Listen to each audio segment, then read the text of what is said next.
involvement. What can you go a little bit more into that and sort of just the overall like how this came to be after everything was shot in terms of like the storytelling and how you found the right story?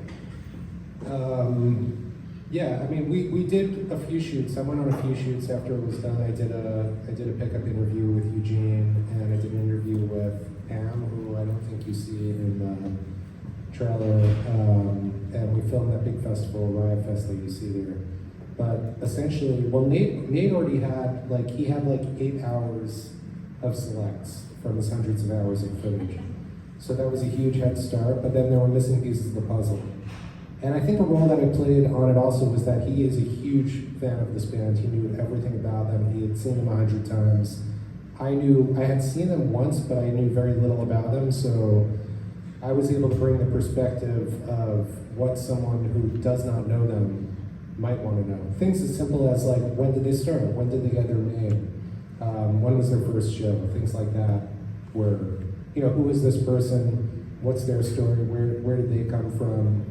But essentially, we worked together. Nate was the director with me, and he was also a producer with Bev, and he was also the lead editor and the cinematographer. But having him in the role of lead editor was invaluable because he knew what footage we had and where it was, and if I had a question of a blank that needed to be filled in, he had ideas on where we might find it and what our options were, and that sort of thing. But essentially, I took the same approach to it that I take to my own documentaries. The only difference was that the footage was already shot, so I was not out in the field.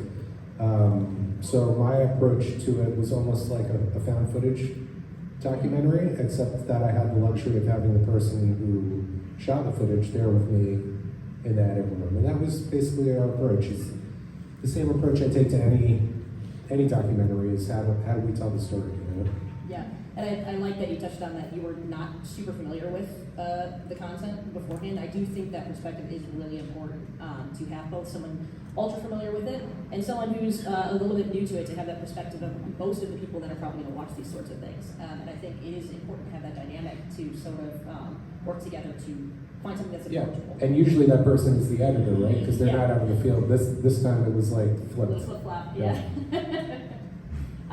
So I have 2 more questions here for you before we open it up to some audience questions. One of my final first audience question is one of my final questions is, what are some of the best lessons that you've learned, or just even a single lesson that you've learned over the last 10, 15 years about just filmmaking in general? Something I learned from Michael Moore that I think is probably the most important thing that I've learned is that comedy is gold in documentaries, and if there's something funny, share it with the audience so that they can laugh also. I agree. I think I identify the best with humor, and those are the things that I remember the most about are those little moments that kind of draw me into it, something I can look back and laugh on and share with somebody and get them hooked on it as well. And then my final question for you is, so nervous. My apologies. On the final question, you're nervous? My final question is, why am I so nervous at the end of this? Oh my gosh. So sorry, one moment. Should we go to the guy with the teal shirt? Yeah. Oh, jeez. We kind of talked briefly at the last thing we talked about when we were sitting together was just you telling me a little bit about what is your current passion project? What's something that you are most excited to work on next, and what's something you're kind of passionate about right now? I don't really know what my next project is, but I've made a couple documentaries about the aluminum industry destroying the inland in Jamaica. I'm very proud of that, and I'd like to continue to do work that shines a light on injustices, specifically in Jamaica. I love Jamaican music, I love Jamaican culture. I've been there many times, and I got to see something on that story that I haven't seen on any other documentary that I've done, is that it's called Jamaica for Sale. If you Google Jamaica for Sale Vice, you'll find that it's a 2-part thing, but it was the only thing that I've ever done that went viral in the country where it was shot. And so when it was released, it was like a firestorm in Jamaica. And we had like our analytics at Vice, they were looking at the views, and the majority of the views, and we got like 4 million views, and the majority of them were in Jamaica. And a lot of the comments were, thank you, like, I'm Jamaican, I didn't realize this was happening here.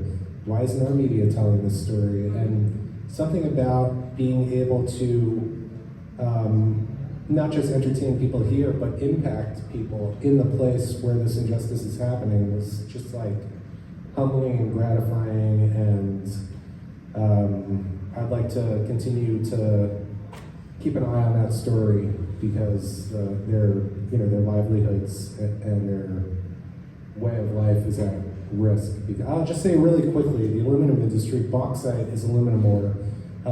Jamaica was once the world's leading exporter of bauxite, and then countries with larger land masses out-exported them, and they're trying to get back on top, but they don't have the land to do it, so they're looking to the most ecologically sensitive parts of Jamaica that were previously protected, and they're as one politician says in the piece, we're extracting our blood to pay our bills. So I recommend checking out that piece. I'm maybe more proud of it than anything I've ever done. I recommend checking it out as well. I was able to watch it on YouTube, and it was it's absolutely incredible. It's a masterclass in storytelling, all the things we talked about today, and the way that he does his work. It's a great example of all of that. So I strongly encourage everybody to have a look at it. It's also a really good story that deserves to be told. So on that note, I would love to open it up to some audience questions. Does anybody have a question that would like to kick us off? Thank you. Hi, my name is Cynthia Lee. As a person trying to produce a project, do you have any advice on how to get picked up by major networks and need an agent? If somebody get one, if you don't, what's the process to get those rules and pitch your project to networks? That is a good question. I don't have an agent. I would like one. I don't know that, I think agents kind of come on board when you have something very exciting going on that they think they can make money off of. I think there's a misconception that agents will make something happen for you. I think they're only interested if there's a piece of the pie that they can take. I don't mean that in a cynical way, but they're there to make money.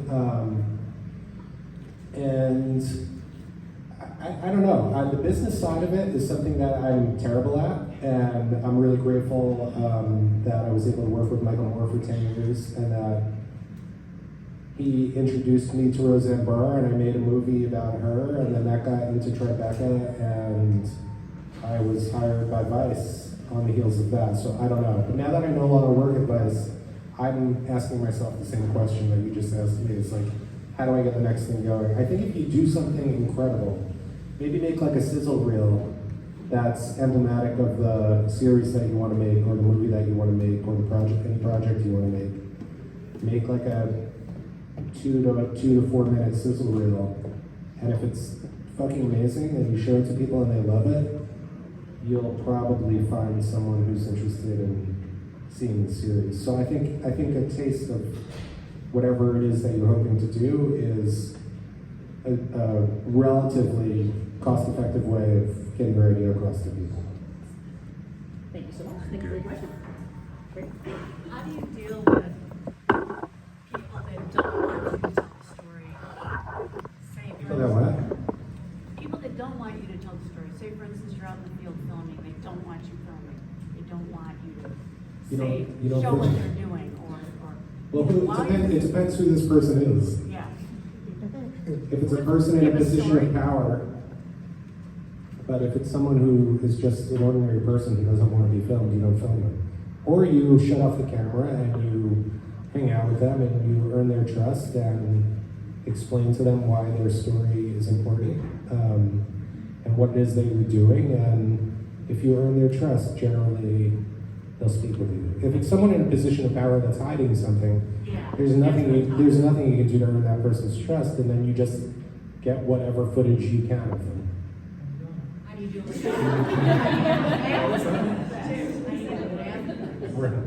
How do I? How do you deal with it afterwards? As like legally, do you mean? Well, both. I mean, Well, if it's a public figure, you don't need a release from them. If it's someone who's in government, you don't need a release from them. So if someone's a public figure, you have the right to film them and use them in the project. You ever got in trouble? Have you ever gotten No. scared? Have I gotten scared? I don't think so. I mean, I've had people send. I had this company in Aranda that does the mining in Jamaica. They had their lawyer send an angry letter, you know. And I showed it to my boss, and my boss was like, "Don't worry about it."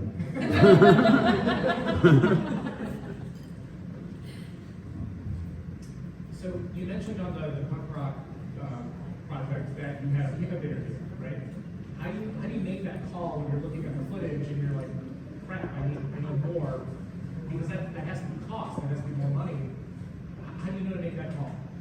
Well, from the very beginning, that was budgeted in because we knew when we're putting these puzzle pieces together that it's always likely that there's going to be something missing. So we're definitely going to need a pickup interview with Eugene, lead singer. And if you don't, then you're coming under budget, you know, but you gotta plan for that because what are the odds that you're gonna have absolutely everything you need?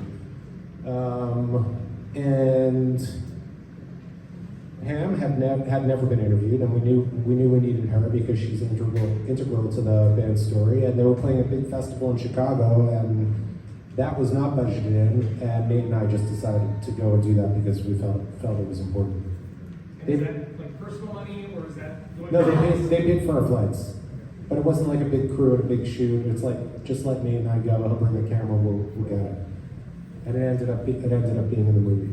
I think also if you're working with great people and they like the direction that the project is headed, and they're excited about the potential of the project, and there's something that you genuinely need. It's not like you're trying to do an interview for fun. You know, you can explain to them why you need it, and if they're smart, they'll agree, and it's a small price to pay to not undermine the structural integrity of a. If you're building a house and you're missing like 2 bricks, and you go to your boss, be like, "We didn't budget for these 2 bricks, but can we get them?" You know, boss is probably going to say no problem. Do you find it difficult to tell stories that don't have the resolve, especially in documentary? You can often be telling a story that's still happening. The end is not and they live happily ever after. There's not a bow on the end of it. So how do you, I guess, find success in the ending when it's not there? Does that make sense? Yeah, I think there's a way. Yeah, that makes total sense. I think there's a way to make it feel ending-y, even if it's open-ended. You know, there could be. You can imagine a million things you've seen in your life, and it's like, and we're still not gonna stop. You know, and then the credits. There are ways to do it. The Jamaica story is not over yet. That's why I want to continue following it. But if you watch those pieces, there's whether it's resolve or, I mean, even the opposite. I could imagine someone giving up at the end, and that's giving up the fight, and that's the sad ending. But I think there are ways to make it feel like an end, even though there's no way to put a bow on it. It's hard to say. And also that's one thing you're doing in edit. When you're looking at hundreds of hours of footage, you're gonna categorize your footage, and you're gonna have a bin or whatever, a folder where you put all the clips that are potential closing bites, something that encapsulates the whole story. So you've done this as an editor. Yes, yeah. You have a folder, and it's like, oh, this could be a closing bite. Oh, this could be, and in the end, something wins out. And as long as the story leads up to that bite and it still makes sense, you just have to pick a way to end it. And anytime people are being reflective on the story that you just saw, that's when it starts feeling like an end. It's when it stops being forward-looking. Yeah, I guess just to touch on that a little bit too, that it doesn't, not everything needs a final ending or a resolution. Sometimes there isn't a resolution, and sometimes the answer is that the fight is going to continue fighting. I think the best way to end most things, pretty much all videos or all films, is to end on something impactful or something emotional that the audience, that sort of sums up the message of what you're getting across. And that is going to resonate best with everybody. So save that emotional clip, save that impactful statement, to just wrap things up nice and pretty. Agreed. Have you ever found yourself in the early stages of unraveling a story that it's very similar in beats to an existing story that had legs? And how would you manage that kind of situation? I don't think so. The only thing that comes to mind is, like, of course, there's like classical storytelling. There's, children's stories. I find myself talking about The Wizard of Oz a lot. I don't know why. But the only thing that question makes me think of is, and I bring up The Wizard of Oz when it's in a documentary and you have all these characters, and then suddenly there's this scene where they're all in the same place. I always refer to that as the Wizard of Oz scene because it's like the line the Tin Man, the Scarecrow, Dorothy, and Toto. Like they're all together in one place. So I think you can look to stories for devices that work. I can't think of an answer to your question where I was working on a story and I thought to myself, this is too similar to that. I can't think of an instance where that happened. Any advice for if you run across that? Do a different story.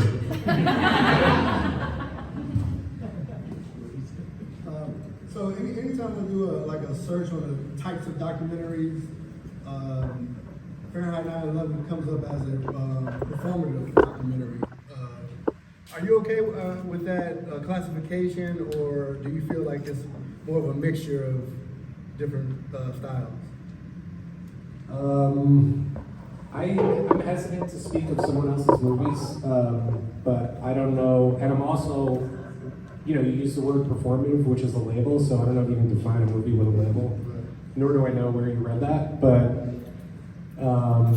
yeah, I don't know. I think it's a great movie. I think it was hugely impactful, and I think everyone should make, whatever kind of movies they want to make. If you have a style and you believe that your style is performative and you want to bring that style and make a documentary, and it's a great documentary, then I love what you do. Did you stop that? Okay, did you ask? Oh, Yeah, you had your hand up earlier. Did I? Yeah. Okay, Yeah, you was reading my mind. Oh, okay. I can come back to you. I just didn't want No, you to okay, get no, excited. question would be for me, I see a lot of young filmmakers here that look like me. And you guys don't know me, but I know these two guys, Justin and my good friend over here, Eric. So, This is Raheem. yeah, so what I wanted to say basically is I think it's so important that we're doing this to bring these young people together.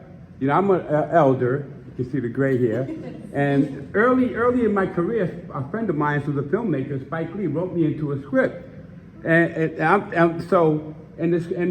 the character was, if you ever saw this movie, Do the Right Thing, Radio Raheem, right? Okay, but he did it. My question to you though, these young filmmakers in here, he did it, Spike did not do the right thing, but his first movie, he did it on a credit card. So the question is to you, what do you offer to young people here? Funding sources, and ideas of new funding sources, a possibility of doing documentaries inexpensively compared to when we did it in the early 80s. Well, fortunately now it is more inexpensive because everyone's got, not everyone, but most people have access to a camera. People have cameras on their phones that shoot HD these days. You're on a tripod right there, So really my advice is just go for it. Do it, and don't do it in an uninformed way, but get as much advice as you can get and go for it. Again, as far as raising money, I wish I knew. I've never been successful at that. I'd like to add to that too, being a young person doing those sort of things. I think one of the most important lessons that I've learned is just to not be afraid to fail. The first step is to just start doing it. Like you said, we have access to all this stuff. We should use it. We have cell phones with things.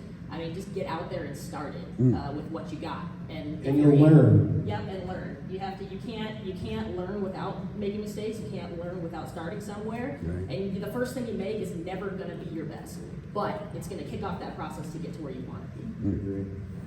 Ready to friend? Yep. How you doing? My name's Christian. Hey, Christian. My question is, in what ways have you found to capture your audience, capture and retain your audience's emotion throughout your documentary? And do you have any tips for maybe short form content creators that want to capture their audience's attention and retain it as well? I was going to say something, I forgot what it was. Well, I think the best thing is to, again, like let your characters be themselves, so then find what you love about them, so the audience, I remember what I was going to say, so the audience can love them. And also, I think it's important to move the story along, and don't be precious with your footage, meaning cut it down to only what you need. And that takes several passes. But if you're making a documentary and you're, a first cut of an hour and a half film, for instance, or like say a 15-minute short doc, a first cut maybe is going to be like 2 hours max, 1 hour max, and just watch it, change your perspective. I don't know. Have a drink, see it from a different perspective, smoke a joint, see it from a different perspective, And when you do see it from a different perspective, that's Leary's law, by the way. Timothy Leary said, if you write stoned, edit straight, and if you write straight, for God's sakes, edit stoned. But I adhere to that. I don't recommend it for everyone, but I think that if you watch something repeatedly a bunch of times, you're going to realize that there are things you can cut out. And even though you love those things and you want the audience to see them, you have to have the discipline to cut it out, and keep your story moving as quickly as possible. And I also think, again, I think a 3-act structure is very important. What do we need to know about this? What does the audience need to know about this story in order to be engaged in it? They need to, in the case of the Jamaica mining story, they need to know that Jamaica is a beautiful place, that its land is under threat from this mining company, and that people are fighting back. And once you know that, you can move on to the conflict, which is Act 2, which is the struggle to stop the mining company, And I also think it's like Alyssa said, the more you do it, the better you become at it, and the less of a struggle it is to cut out those things that you love, because it's only going to slow you down from making a lean and mean story. But it's very difficult at first to cut those things out that you love, because you think you might need them. You think the audience might love them too, and they might. So you don't know. But I think watching your own work repeatedly, things pop out like, oh, I can't believe I thought I needed. That's like boring. And trust yourself. If you lose your focus on the story at a certain point, trust yourself and ask, why am I losing focus on the story right here? Maybe I don't need this piece, But it's kind of like Alyssa said, it's practice. It's like, how do I play a great guitar solo? It's by playing 100,000 guitar solos, and then you play the great one, But trust your instincts and trust your gut. And if you know in your heart of hearts that you don't need that clip to tell your story, just cut it out. Yeah, I think a huge part of retaining attention too is not making anything overly long. Like you said, lean and mean is the word, but it also, we touched on earlier, to be careful over sanitizing it too. Like, do not lose the personality. Don't lose what you love about Yes, I agree. your subject. You got to keep that passion in there, but also make it as short and digestible for people as you can. That's the stuff that should stay, like those character moments, even if they're not absolutely critical to telling the technical story, they should still stay in my opinion. If it makes you laugh, you're like, I love this person because they just did this goofy ass thing, then keep that. The exception to the rule. Yeah. Thank you. Beyond that story and this, what we were just talking about, how much emphasis or consideration do you give to perspective, composition, lighting, the setting, to kind of really help artistically present that story? That's something that I'm learning. I'm a late learner on that. But I was always very much, if I had a camera person that wanted to light something, no, like this is a documentary, let's keep it real. And it took me a long time to to trust and believe them, and they are correct that, like, yes, it's a documentary, but if you give me a half an hour, like, it's gonna look a lot better. No, but I want it to look natural. I want it to look natural. It will look natural, because I'm a professional.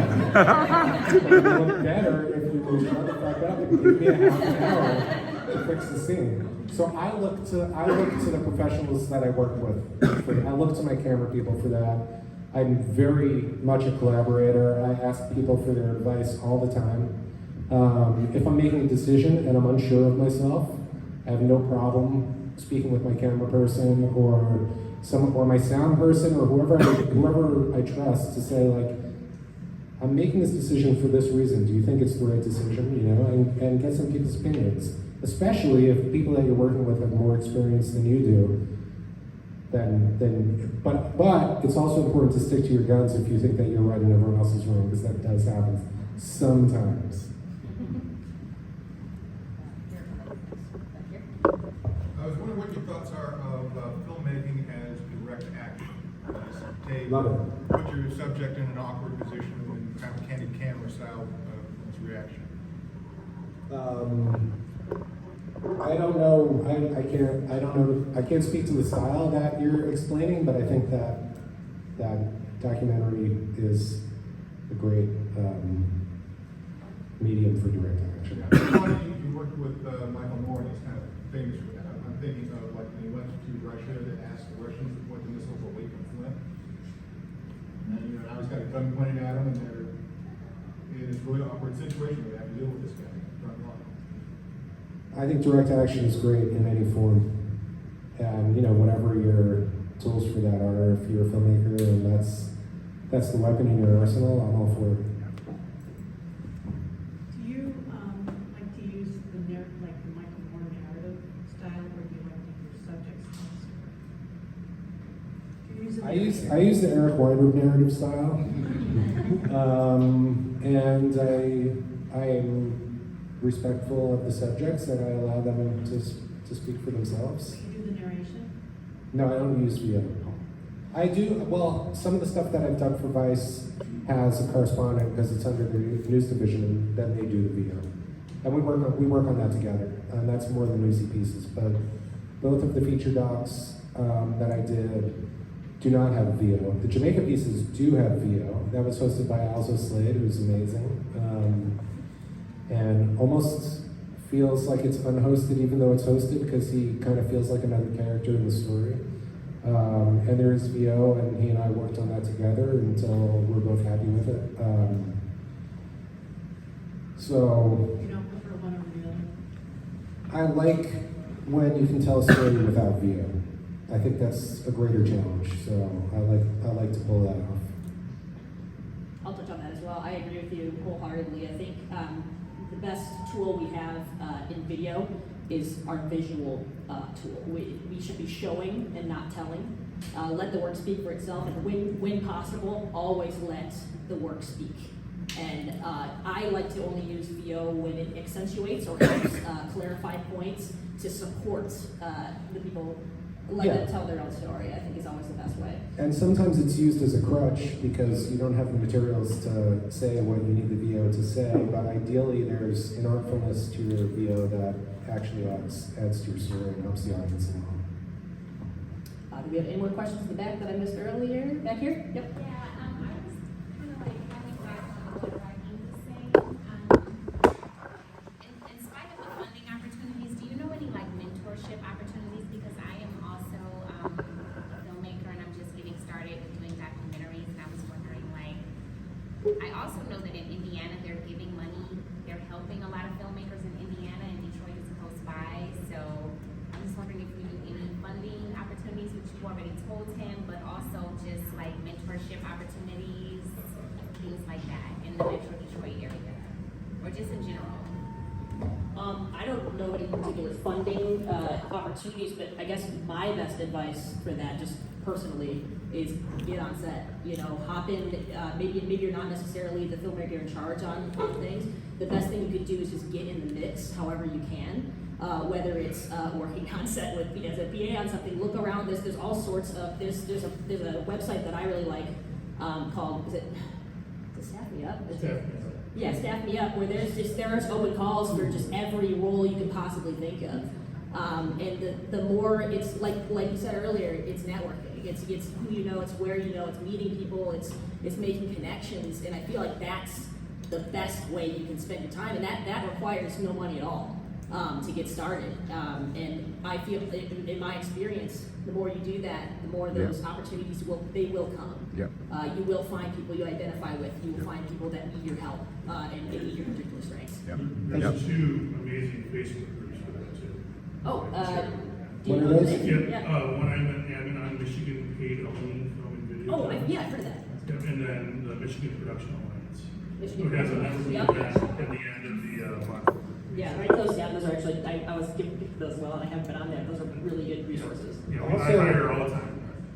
Also with social media, you have an ability now that didn't exist in recent history to reach out to anyone whose work you like, you know, DM, whoever.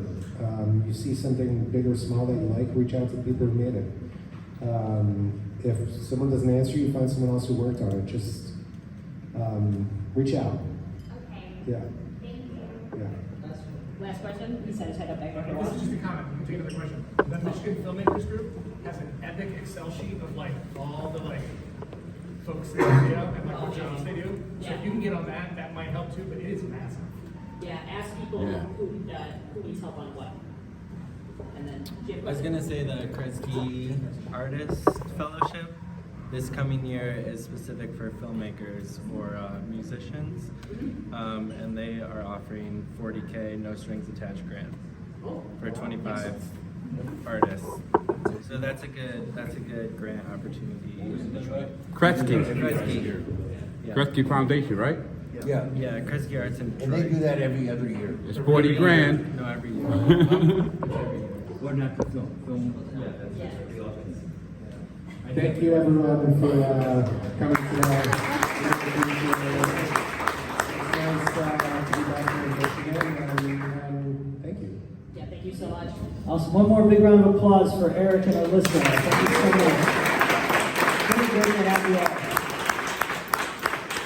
Once again, my name is Justin Wienis with Flow Video. I just wanted to let you know, save the date. We're going to be doing this again on February 23rd, and the last Friday of every other month, we'll be getting together for the Friday Flow, a networking event to connect with fellow friends and colleagues in the film industry, in the creative industry more broadly. Really happy that you all came out. I want to do just a quick shout out. She's mostly behind the scenes, but she deserves all the credit. Sheila Flanagan of Making Memories for You is our event planner.